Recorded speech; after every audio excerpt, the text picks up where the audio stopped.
నా పేరు శివశంకర్ అండి. మా మదర్కి క్యాన్సర్ ప్రాబ్లము. తన పేరు వచ్చేసి ఈశ్వరమ్మ. సో ఒక 63-64 అట్లా ఉంటుంది ఏజ్. గర్భసంచి క్యాన్సర్ వచ్చిందని తెలిసింది. సో అప్పటికే 3rd స్టేజ్ దాటిపోయింది. ఒక 3 కీమోస్ కూడా ఇప్పించాము. ఒక 3 కీమోస్ అయ్యేటప్పటికి 3rd టైము ఇక డాక్టర్స్ కూడా అన్నారు అవ్వదు, తన బాడీ సపోర్ట్ చేయట్లేదు. ఆపిన తర్వాత మాకు పునర్జన్మ గురించి తెలిసిందండి. కొంచెం ఎంక్వైరీ చేసి పునర్జన్మకి రావడం జరిగింది. ఇది 4th టైం నేను మెడిసిన్ తీసుకోవటము.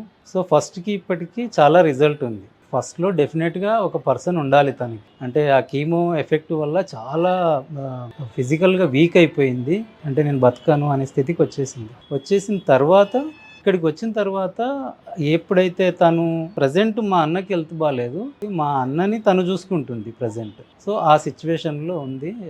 చాలా పాజిటివ్ అనిపించిందండి.